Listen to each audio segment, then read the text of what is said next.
On this edition of Independent Sources, Summer of the Gun.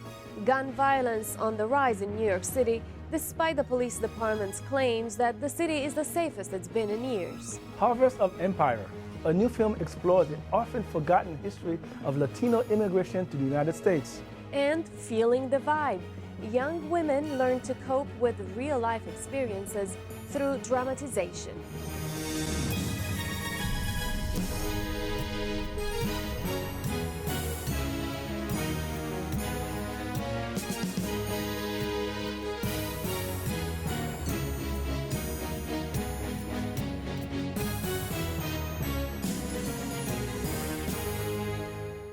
Welcome to Independent Sources. I'm Viano Ravinka. And I'm Gary Pierre-Pierre.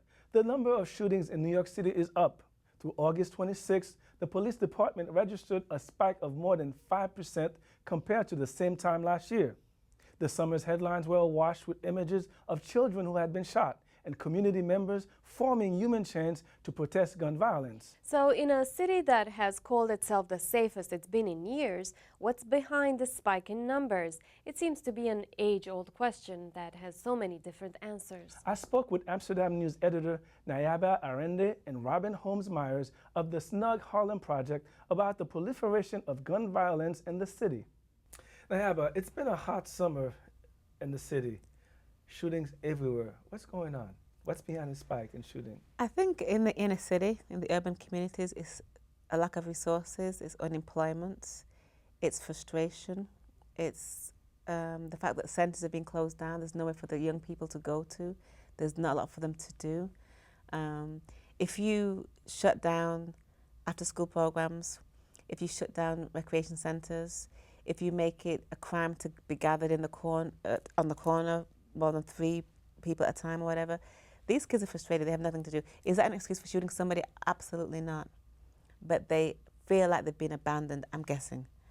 Also, there's this influx of guns and the fact they're, I'd say, allowed to come into the inner city because we don't make guns in the hood. We don't. So somebody's bringing them in. Yeah, exactly. We don't make guns or munitions, right? So somebody's bringing them in and allowing them to come in and just saying, okay, you all go ahead and do what you do. And these are kids who, for whatever reason, feel like this is an option. Having said that, we're in a society where you have 2 wars going on, Afghanistan and Iraq, or the winding down of those 2 wars. You see all this. You see this in the community all the time in the news. This violence. This. You have Arnold Schwarzenegger, who was the head of California, and he was the governor, and you push that. The body count is great in these movies and all of this. So these kids grow up seeing this. They're video kids. So they're killing all day long, not realizing that once you kill somebody in real life, they're dead. So they grow up in a society where death is not taken seriously. And I guess they just feel like, you know, I have this gun, I have to survive. When I've spoken to these kids, they say, well, it's either me or him. Mm-hmm. Robin, Mayor Bloomberg has talked about gun control for the longest. Every shooting across the nation, he's out there talking about gun control. What is the NYPD doing locally to really deal with the situation, with the proliferation of guns in New York City? Well, I don't know how much NYPD in reference to how they're handling that. I mean, I think I do agree with my sister over here is that, you know, we don't bring in the guns. Somehow they're making it in the hands of our young people. And I think that what's important is that we begin to have this dialogue because young people are feeling abandoned. Young people are feeling like there's no jobs. They're feeling like there's no recreation. I think it's more than a feeling. There are no jobs. Well, there is no jobs, right? But I'm saying to know that, like to really know that. I also run a summer youth employment program. And so some of our young S.N.U.G participants were able to apply and was chosen through the lottery. You don't know how many of those young people wanted to work. There were so many of them. So I'll give you an example. So the contract in New York City Admission Society, you know, we receive over 1,500 applications. We only are allocated 350 jobs. So that tells you right there, over 1,100 young people just in that small community did not receive jobs. So again, I think that we have a major issue here. We have, you know, a lack of funding when it comes to recreation, when it comes to job opportunities. Young people feel like, you know what, I have nothing to do. I'm on the corner, I'm hanging out. Then they get the, you know, NYPD may come on the corner and say, you have to move. So again, where do they go? Where do you want them to go? Instead of having conversations with them and talking and just getting that dialogue, between the two of them, that does not happen. Robin, the economy has been bad for quite some time now, since 08, 09, depending on who you're asking. Is because both of you talked about the social or the economic impact that's sort of like fueling this problem with shootings. Is this something that you've seen a steady increase, or is this something that just like all of a sudden just happening this year? I mean, I've seen a steady increase. I mean, we have been deployed since 2011. That's Operation S.N.U.G. And so prior to that, it has definitely been happening, but you can see that the increase is happening. And not only just because social economics, but also because of some of the centers are being closed. So there's no recreation. So you have to, allow young people to get some of that frustration out. And if you have, centers closing, funding is cutting down here. I mean, yes, it is social economics. I know it's about not having jobs, but there are so many different layers. And folks don't understand that. There's so many different layers. When you sit down and you talk with a young person, they'll begin to tell you that it's not just because they don't have a job, it's maybe because things are happening in the home. I don't have, somewhere to go play basketball. That center was closed down. I was part of this particular institution. This institution is no longer here. So it's so many different layers. And I don't think people are paying attention, and if once a young person feels like I'm abandoned, you don't pay attention, I'm going to get your attention some way. I want to continue to that point because then that frustration leads to that moment. How are these guns getting into the city? How are these kids getting their hands on those guns?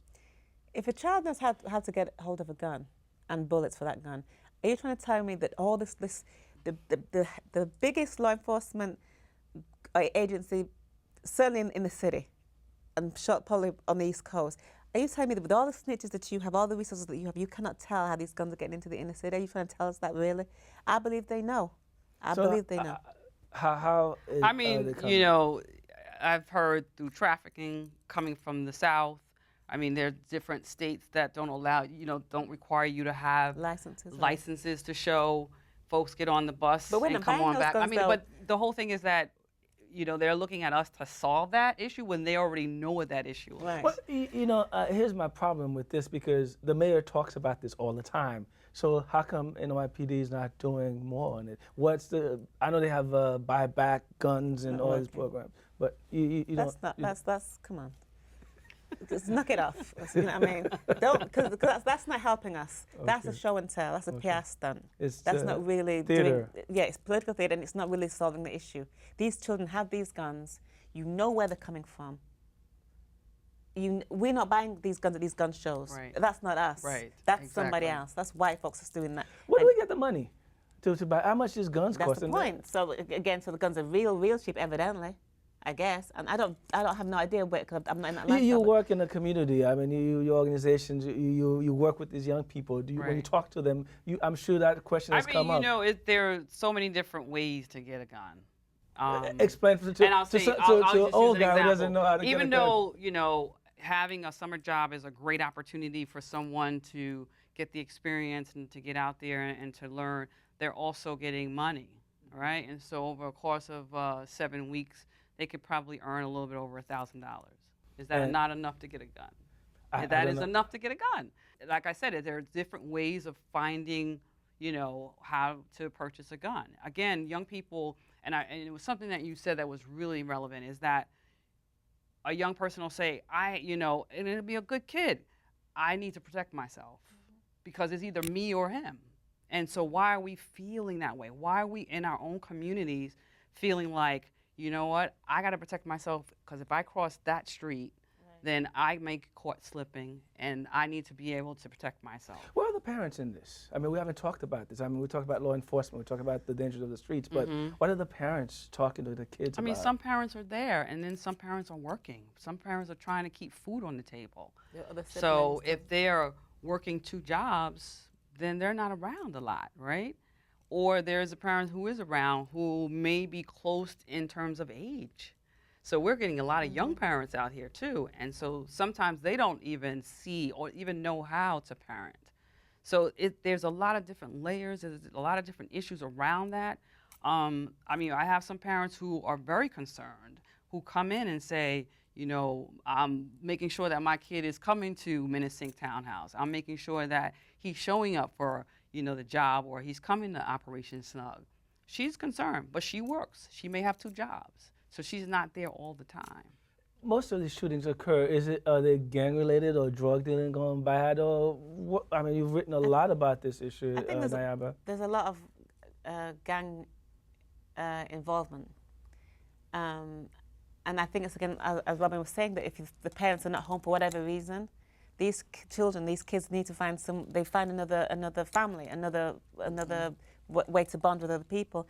And some of these guys out there, you know, criminal-minded. It's a very small percentage of the community, however, very small, but it makes it bad for everybody. And then you have a police department, which, you know, in our mind, it's like, you know, the gang, the police department, you know, who am I more afraid of? So these kids, they band together because they feel like, you know, that's my boys right there, and I know I can trust them, they're loyal to me, they're loyal. They have this, maybe it's misplaced, but if mom's is working, dad's isn't around, or dad's working, and there's no one to manage them, you know what I mean, they do what kids do. They're kids, for the most part, or they're young adults who may have arrested development. Why? Because they've not had the training, their parents, like you said, are young.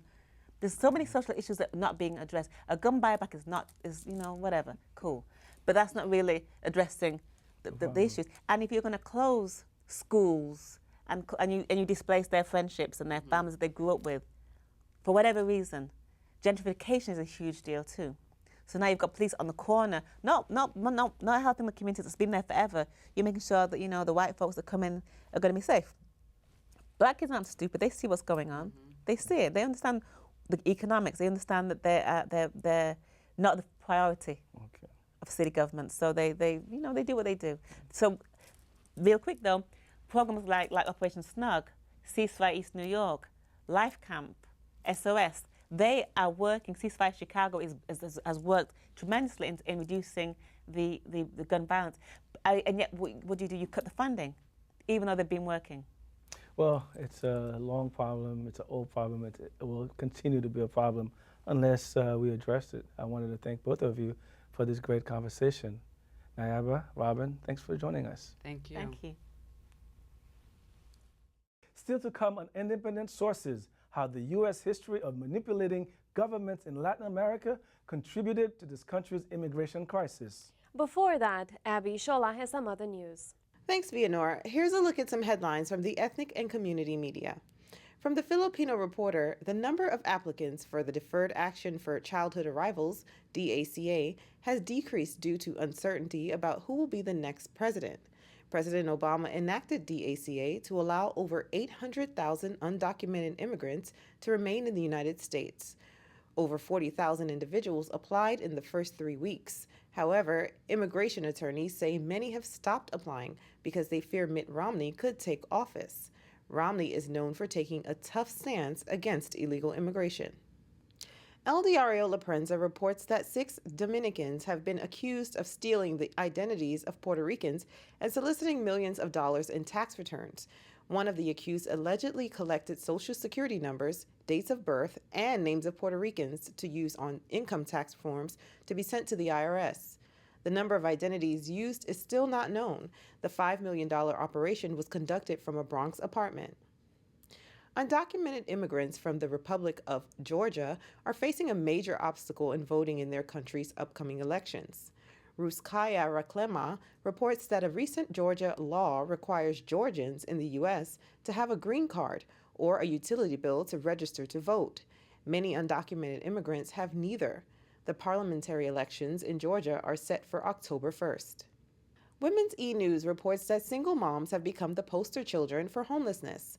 Council member Letitia James told Women's E-News that homelessness in New York City has reached its highest levels since the Great Depression, with over 40,000 homeless people, including 10,000 homeless families, sleeping in the city's municipal shelters. This at a time when the U.S. Census reports that 1 in 6 New Yorkers live below the poverty line. An advocacy group called Legal Momentum found that single mothers and their children make up 75% of families without a home nationally. And finally, the holiday season for Jews has ushered in a happening single scene. For Jewish divorcees, college students, and young professionals, the synagogue during the holidays has become the place to hunt for a potential mate. The holiday season offers a great chance for people to meet and network while dressed to impress. That from the Forward. Those were just a few headlines from the ethnic and community media. Now back to Gary and Vianora. Thanks, Abby. A new film, Harvest of Empire, deals with the third rail issue of immigration to the U.S. The film is based on the book of the same name, written by New York Daily News columnist Juan Gonzalez. The documentary runs just over 90 minutes and uses a combination of archival films, personal accounts, and interviews to illustrate the turbulent and sometimes tragic history of immigration to the U.S. I sat down with the film's co-producer, Wendy Thompson-Marquez, and one of its directors, Eduardo Lopez. We spoke about the timing of the film's release and what they wanted to accomplish with the production. Before we get into the conversation, let's take a look at a clip from the movie Harvest of Empire. Most people are not aware that since 1820, when the United States first started gathering immigration statistics, there has been no nation in the world that has sent more people to the United States than Mexico. And we're talking about legal immigration. More legal Mexican immigrants have come to this country since 1820 than the Irish, than the Germans, than the French, than any other population. Guys, why this film? We felt that it was very important when we read the book back then in 2005 to put a historical context to the discussion on immigration. Back then, we heard a lot of negative rhetoric when it came to the Latino community, and all of it was based on ignorance. So we felt that bringing some historical context to the discussion on immigration was important.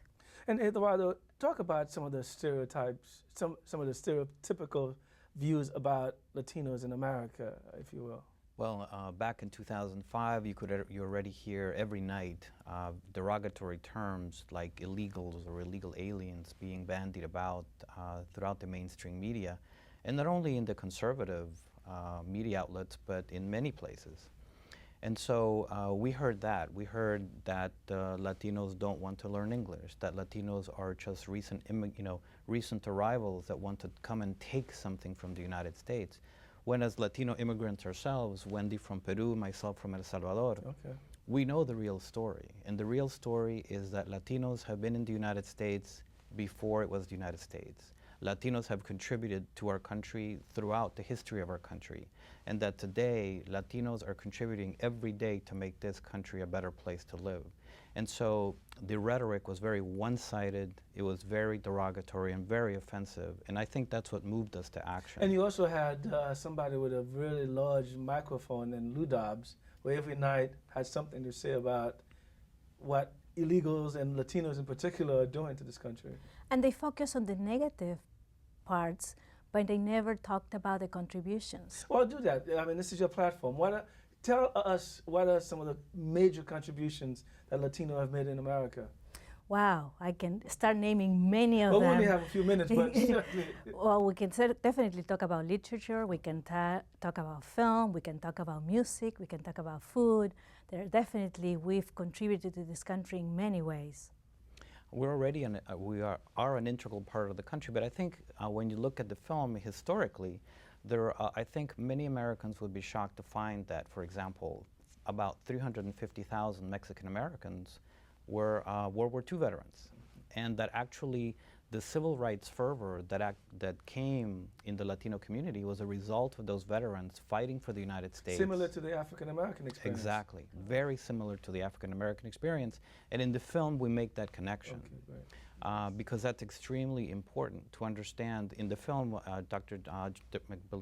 Reverend Jesse Jackson talks about his connection, how Dr. King invited them and said, you know, the farm workers feed the country. Mm-hmm. And so the Reverend Jackson really talks about the fact that they were being discriminated against in different fields, in different languages, but in very much the same ways. Now, I know that there's been a tortured relationship between various Latin American countries and the United States. How much of a role do you think that it has played in sort of propagating these stereotypes? I mean, we know that the CIA has destabilized many countries, including where you're from. El Salvador. Yeah. Yes. And so what role do you think that has played? Well, obviously, our own country's intervention in Latin America have played an important role in how Latin Americans think of the United States. And that part of history is not known in this country. And I think The Harvest of Empire, the book and the film, do a fantastic job in bringing back that history. But Eduardo and I always believe that we, as an immigrants from Peru and El Salvador, and now living in this country, we realize that we love this country, we are part of this country, but we think that it's also important for us as a country to understand how we are perceived in other parts of the world and the reasons why. And I think that when we understand those reasons, we definitely will be able to have an honest discussion among neighbors, and we will be able to have a better understanding. I had an opportunity to look at the film for about 20 minutes or so. It's a beautifully shot movie. Are you getting wide distribution of this film? No, we're not, unfortunately. We wish we could. We decided to self-distribute the film. I mean, we worked on this film for 7 years. It's a passion of ours. And we got very little interest on the distribution side. In fact, we've contacted some major networks, HBO to name one, and we had very little response. And I think that people do not understand the significance of the film, given the historical context and the times that we're living now. Why do you think that's the case, Eduardo? Why are you not getting more people excited about this film when all we hear in the business and marketing, the growing in politics, Hispanic, Latino vote and community? So why is it a film about that history people are not fighting to distribute this film? I really couldn't tell you because I don't know. I am very surprised because I believe that we are living in a truly historic moment for Latinos in the United States. We have reached a tipping point where we are now more than 50 million. We are growing very quickly. We are growing not only in the areas that you would think of, California or New York or Texas. In the Midwest. In the Midwest. And the East Coast. Because of meat processing plants, where meat processing plants actively, aggressively recruited thousands of Latinos in order to break unions, actually. And so... Well, it's a good point because there's been this unholy alliance between the private sectors and immigrants. Mm-hmm. And I think so part of the myths that you were talking about earlier, people would like to blame the immigrants for jobs and all of this, but the fact is that these corporations, very large corporations, aggressively go to Mexico, recruit workers, bring them to meat processing plants, basically and other factories as well. Other factories, but meat processing, I think, in particular has been an industry that has recruited heavily in Latin America. And so immigrants, through no fault of their own, are being used as pawns in this corporate game of trying to increase their profits by abusing immigrants. And so then the result is that in these places where people had never seen Latinos, if you bring in 2,000 or 1,500 workers, they will come with their wives, they will come with their children. All of a sudden, you'll see a Mexican restaurant or you see a tienda Latina, and then you'll see children going into school, and people are shocked. And then they retaliate by blaming the immigrants, who really are the most blameless ones of all. And do you think that the film captures the essence of what it's like to be a Latino in America today? We strongly believe that that's the case. We spend significant amount of time making sure that that will be the case. We work very hard to make sure that the history was there, that we had all the facts in place, and that we will not take one side versus another. We brought the facts to the table, and then it's for people to make their own decisions. Before we go, where is this movie showing in New York? It opens this week, September 28, at the Quad Cinema, located in Greenwich Village. And if anyone is interested in learning more, harvestofempiremovie.com. Okay. Well, Wendy, thank you. Eduardo, thank you, and good luck with the film. Thank you very much. We appreciate it. The documentary Harvest of Empire opens September 28th. When we come back, loads of drama, but the good kind. To be a great dad is the most important job in a man's life. But it doesn't have to be hard. All it takes is a few minutes of your time, because the smallest moments can have the biggest impact on a child's life. Take time to be a dad today. And finally from us tonight, a local performing arts company, Vibe Theater Experience, has taken on the mission of teaching teenage girls about real-life issues through theater performances. Marlene Peralta met these girls and the creative team behind this nonprofit organization. She produced this report. I can't relate. What motivates me is the hate to see it. Just don't want to see me be me. But all I ask is for respect. And if you don't, pussy will get checked. Put it whoa. You hear what I say? Vibe Theater Experience is a performing arts company and an arts education organization dedicated to empowering teenage girls through the performing arts. And we do this through the creation of totally original theater, music, and video.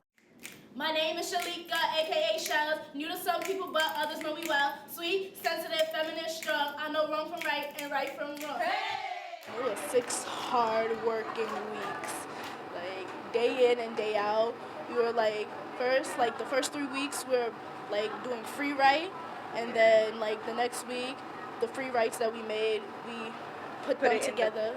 To make the play. One of the plot lines of the play involves a group of students who are sent to detention by a teacher who, it ends up, was bullied by their parents. So they are showing the long-term effects of bullying, and they're also giving us all an idea of the lifelong effects of high school, of being a teenager, and how we all are shaped and informed by that experience. So it's a very exciting piece. Everything we've done is really coming from the girls' voices. They create everything. They write songs, they write monologues, poems, scenes that all come from their own experience, speak to what is it that they want to say to the world. And so that's really, at the core of why I wanted to co-found an organization like Vibe. Our school, they have programs that you can audition for, and we picked this one because it's about dancing, acting, performing, poetry, and stuff like that. So yeah, that sounds fun. We could do that. So we auditioned, we got through it now. The more we work with Vibe, the better we get ourselves. It builds more confidence in us, and yes, it is awesome. Hey! Before, I was very shy. I didn't like singing in front of people or acting, but when I worked with these 12 girls, I became more open, and I'm not as scared as I was from before, so I'm not afraid to do what I thought I couldn't do.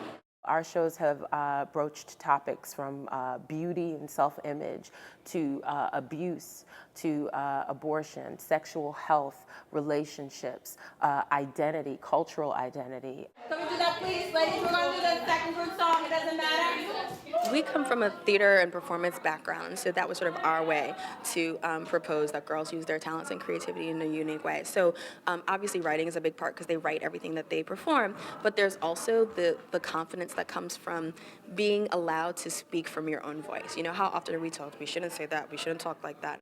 Forget everyone else, 'cause at the end of the day, it'll pay. I think you're beautiful. It's very important to us to present free performances for our girls.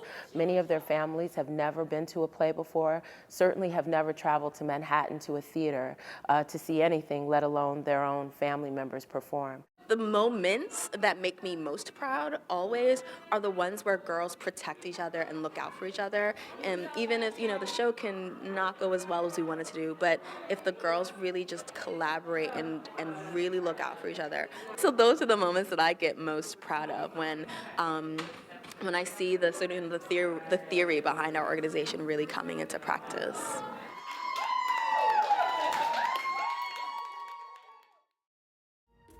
That's our show this week. Thanks for staying tuned. Till next time, be independent-minded.